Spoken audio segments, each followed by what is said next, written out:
Earlier this summer, Red Bull Powertrains opened its doors to a select group of media, providing an exclusive inside look at its ambitious 2026 F1 engine project. On the Tuesday before the British Grand Prix at Silverstone, a select handful of media were welcomed into the Jochen Rindt building.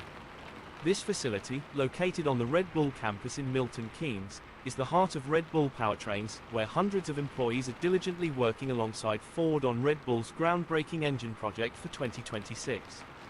In 2026, Formula One will undergo a significant transformation, with both engine and chassis regulations receiving a major overhaul. On the engine side, the MGU-H will be eliminated, and the proportion of electric power will increase significantly, achieving nearly a 50-50 balance with the internal combustion engine. Furthermore, the V6 engines will be required to run on sustainable fuels. A pivotal change for Red Bull is the departure of Honda as its engine partner. Currently, all Red Bull Racing and RB engines are produced in Japan. However, with Honda partnering with Aston Martin, Red Bull has taken a bold step to create its own engines for the first time in its 20-year history. Facing its biggest challenge to date, Red Bull Powertrains offered a rare glimpse behind normally closed doors. The day began with a reception in MK7, a building displaying many of Red Bull's previous F1 cars. Following the reception, the group moved to the Red Bull Powertrains facility, where Christian Horner and Ford Motorsports chief Mark Rushbrook explained that construction of the facility began in early 2022.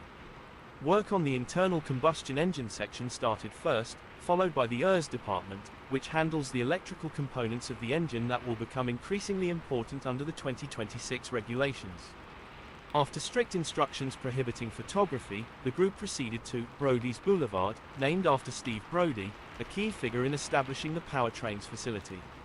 Brodie, who joined from Mercedes HPP in August 2021, serves as the head of power unit operations, overseeing the construction of both ICE and ERS components to ensure they meet the required specifications, standards, and consistency. Upon entering, the first engine on display was the very first combustion engine created by Red Bull. "This was the very first combustion engine we made," Horner explained. The fire-up of this V6 was in August 2022. Dietrich Mateschitz was able to hear this first-ever Red Bull engine just before he passed away. After his death, "We decided to label all our engines as DM, so Dietrich will always be at the heart of Red Bull cars." Horner added that the engine on display played a significant role in convincing Ford to join the project after negotiations between Red Bull and Porsche fell through. "When it became clear that it wouldn't work for Red Bull with Porsche, I literally received Christian Horner's email address, sent him an email, and asked, 'Hey, maybe you want to talk to us?'" Rushbrook explained. This led to the current partnership, which differs from the earlier plans with Porsche.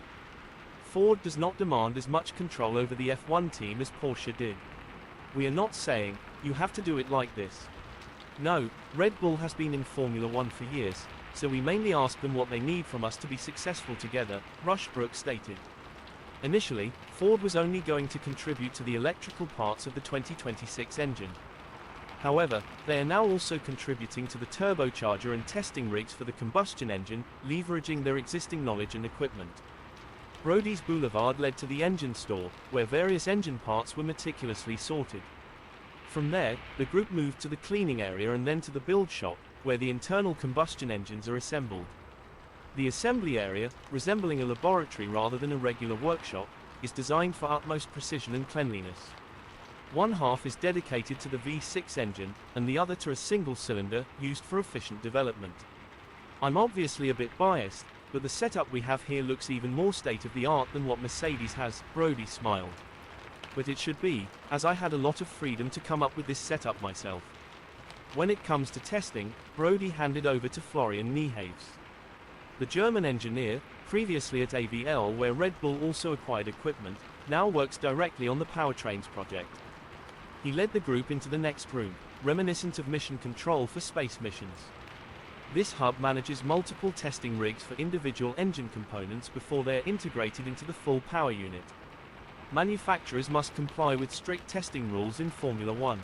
Each engine facility is allowed only 3 test benches for a full power unit, 3 for a single cylinder, and 2 for the ERS.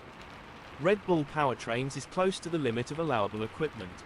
With the current infrastructure in the Jochen Rindt building, Red Bull Powertrains can supply engines to 4 F1 teams. This capacity means that, alongside Red Bull Racing and the RB team, there is room for 2 more customer teams, although this is not planned for 2026. We have been approached by different teams, some probing to see who will have the most competitive engine, Horner explained. But our focus is fully on the 2 Red Bull teams at the moment because we want to walk before we run. If something might come up later, then we are open to the right partner. Horner also noted that the financial rules for engine supplies need changing. Supplying an engine to a customer is a loss-making exercise based on the FIA pricing. I now almost have sympathy for Cyril, he joked, referring to former Renault F1 chief Cyril Abiteboul. After visiting the assembly and test areas, the tour was nearly over. However, Horner added, this was not on the initial program, but let's have a look at the design offices as well. Photography was once again strictly forbidden, as the screens displayed complex figures and design sketches that would interest competitors. Since acquiring the Jaguar team in 2005, the Red Bull campus has grown significantly, now employing 1,800 people. The in-house engine project represents the latest step in this journey. Frustrations with Renault's performance and Honda's decision to quit have driven Red Bull to bank on this project to better integrate the engine and chassis and eliminate dependence on an external engine supplier. We take fate fully into our own hands now. Apart from Ferrari, we are the only team in F1 to have the engine and chassis departments at the same campus heading into 2026. Even Mercedes has 2 different locations, Horner said, referring to Brackley and Brixworth. It may seem an impossible task, but we think it has long-term benefits. The primary question remains, just how competitive will the engine be? This is a question no one can yet answer, neither in Milton Keynes nor at any other manufacturer. We are currently meeting all our targets and milestones, but we have no idea where the opposition stands, said Rushbrook.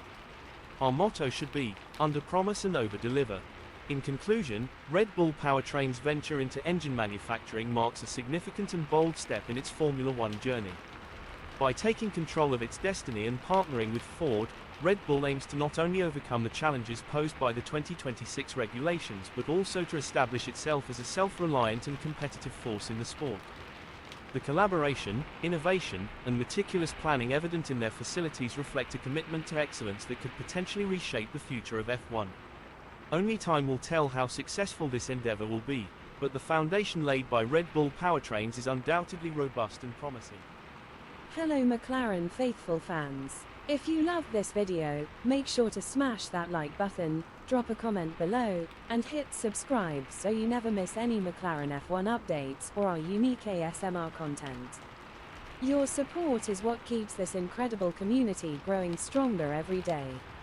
Let's continue the conversation and share our passion for McLaren F1 together.